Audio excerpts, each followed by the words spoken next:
Looking to invest 400,000 Australian dollars into an Airbnb in Australia and maximize cash flow? In this video, I'll rank the top 10 locations in Australia where a $400,000 investment can generate some of the strongest short-term rental returns. For each location, I'll walk you through what kind of property you can buy, how much it can earn per year, average daily rates, occupancy, regulations, and why the location works well for Airbnb. Let's start from number 10 and work our way up to number 1. Number 10. Broken Hill, New South Wales.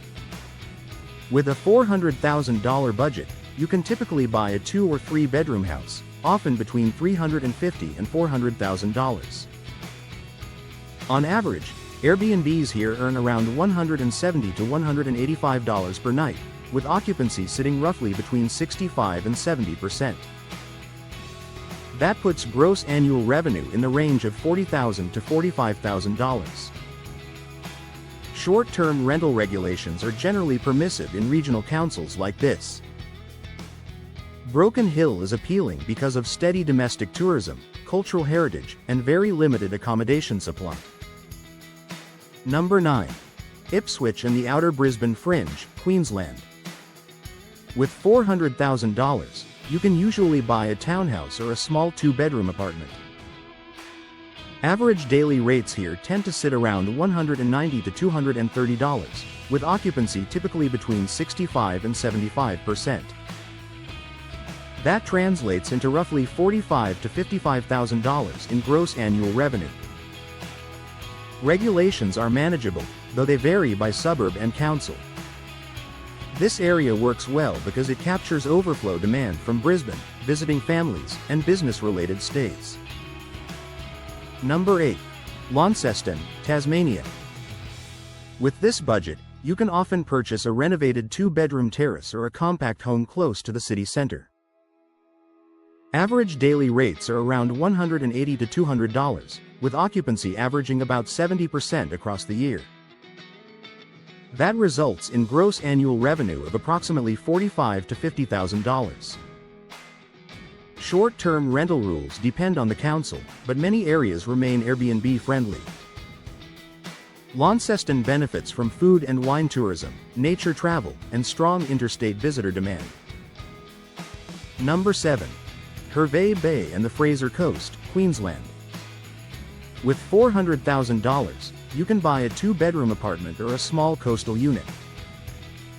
Average nightly rates are around $175 to $190, with occupancy typically between 65% and 75%. That puts gross annual income in the range of $45,000 to $55,000.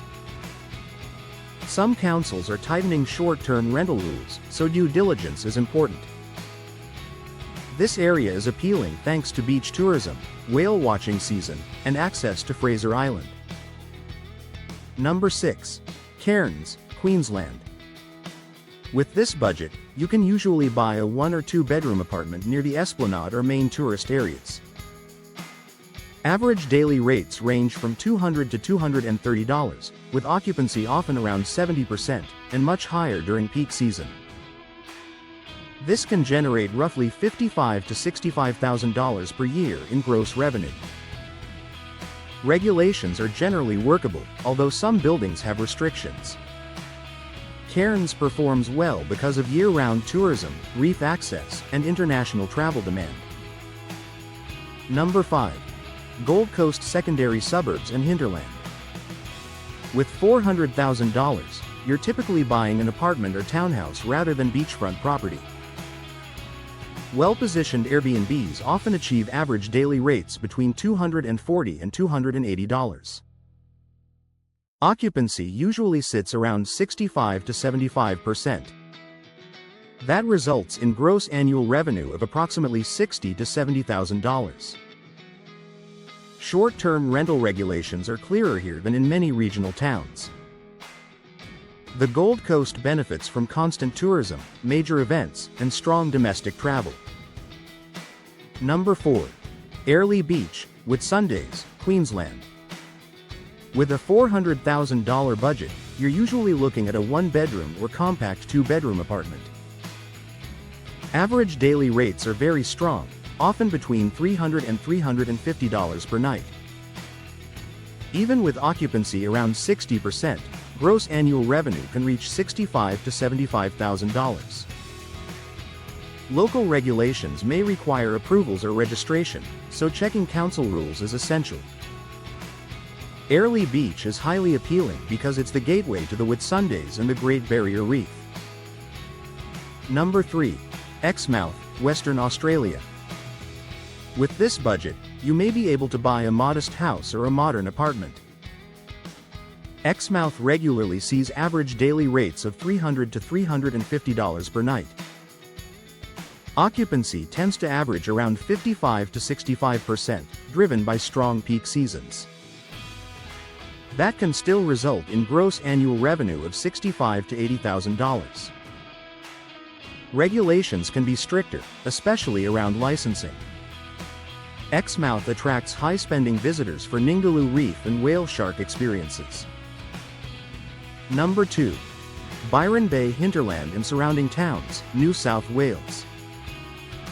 With $400,000, you're generally buying outside Byron Bay itself, in nearby hinterland areas.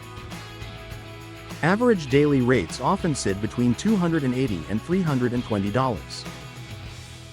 Occupancy can be seasonal, averaging around 60% across the year. That still allows gross annual revenue in the range of $60,000 to $70,000. Regulations are stricter here, requiring careful compliance.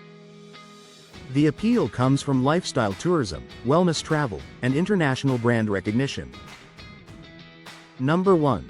The Whitsundays, Queensland. Among Australian Airbnb markets, the Whitsundays consistently deliver some of the highest revenues relative to property price. With $400,000 invested in a well-located apartment, average daily rates often range from $350 to $400.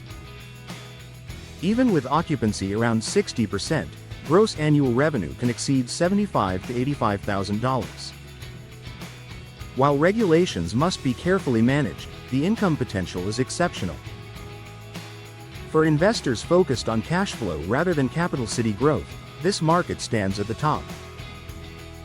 Before investing, always analyze local data, confirm council regulations, and factor in management and operating costs. If you want a breakdown of a specific town or property, leave a comment. Thanks for watching, and I'll see you in the next video.